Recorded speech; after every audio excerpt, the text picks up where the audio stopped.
Welcome to Electrified. It's your host, Dylan Loomis. So in this episode, we're going to take a look at the Tesla Dojo Supercomputer, and then in the back half, we'll take a closer look at how this is going to be implemented in the machine learning as a service market and what that market will actually look like for Tesla. I'll do my very best to hit the technical aspects, but at the same time, I want to make sure that you can explain these things to normal people who don't spend their days learning about sparse matrices. So the Tesla Dojo Supercomputer could be the fastest computer ever built. It will run on 32 bits, which is just enough precision for what Tesla needs to eventually solve for full self-driving. One of the big changes that Dojo will implement for Tesla is right now they have people or humans hand labeling all of the data.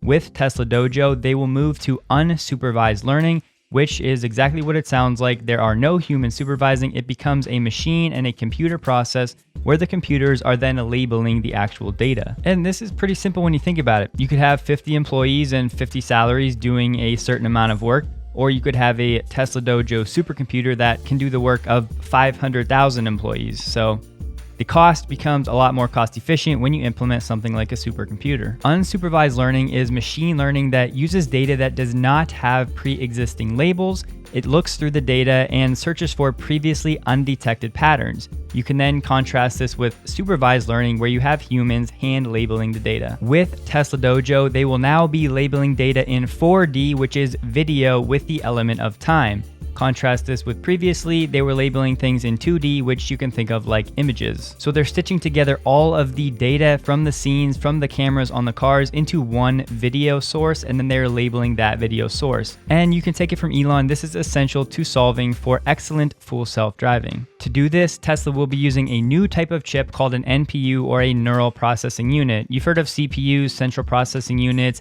GPUs, graphic processing units, which are used heavily in video games.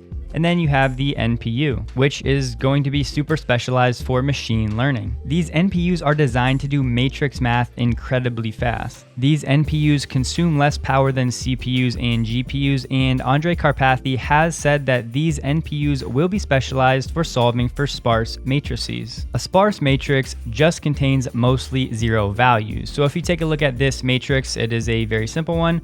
But all you do is you take the number of zero values and divide by the total values in the matrix. So in this case, it would be 13 divided by 18 for a sparsity score of 72%. But what in the world does this actually mean? Well, when it comes to full self-driving, the actual scenes don't really change that much from frame to frame. So solving for sparse matrices is the main goal when it comes to solving for full self-driving. That is exactly what the Tesla Dojo supercomputer is designed to solve for. But in non-nerd, it basically means what took Tesla 3 days to solve for one dataset previously, they may be able to solve that same dataset in about 7 hours. So in one day, they could solve for 3 different datasets where previously it took them 3 days to solve for one. And a big misconception that I see out there is that people think Tesla's fleet is sending every second of video footage back to the Tesla data center. What's really going on is Tesla is asking for very specific situations that they can then solve for and improve for. So in reality, Tesla's fleet is kind of filtering through reality and then sending back certain instances that Tesla is requesting. The most common one is a driver intervention. So when someone's on full self-driving and they take over, that is a trigger to Tesla that that's something they need to train for better. But the key here is Tesla can't ask the fleet to send data that it has no information on, or else Tesla would get back completely random scenarios. So what Tesla does is they ask for scenarios that the system kind of knows, but they also need to be improved. So the simple takeaway here is that the data that Tesla's fleet is sending back to Tesla's data center is very specific. And yes, in case you were wondering, Tesla Dojo is very different than Hardware 3 and Hardware 4. They are not the same thing, completely separate. But that brings us to how this Tesla Dojo supercomputer will be used in the machine learning as a service space. Machine learning can be thought of as a subset of the AI term or artificial intelligence. Machine learning uses statistics and techniques that allow computers to be trained with data that are not pre-programmed explicitly. So machine learning as a service is when someone like Tesla designs these machine learning tools and then opens up an API for other people to use. So it's machine learning tools that are as part of a cloud computing service. It allows people or organizations to use these machine learning tools without having to develop the infrastructure that takes a very long time to do. It's super expensive and it's really hard. And a big takeaway here is that all of the computational power and computing is handled by the provider, or in this case, it would be Tesla at Tesla's data center. So these machine learning tools can then be adapted and used by other organizations for things like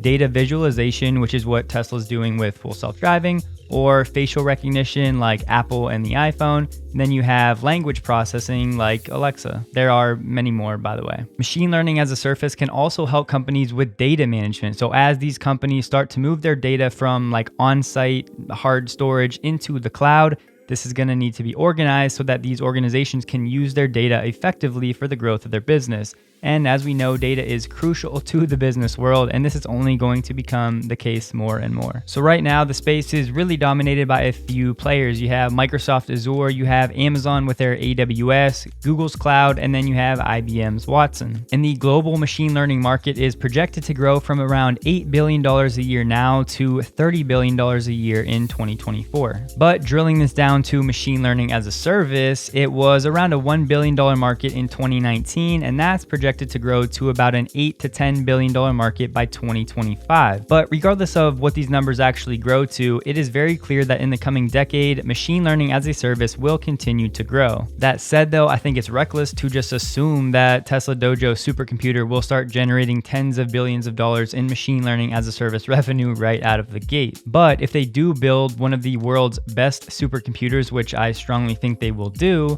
then they will at least be squarely in the conversation for acquiring a big percentage of this market. But then just to argue on the other side, to be balanced here, there are a bunch of people that are saying, well, Tesla Dojo Supercomputer is really geared for full self-driving. That is like the specific task that it's meant to do. So how wide can they really offer their machine learning as a service? Is it mainly going to be for other companies that are focused on autonomy?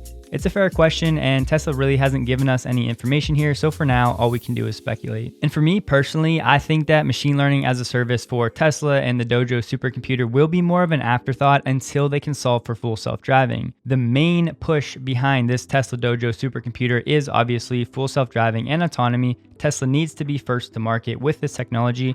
I believe that they will be.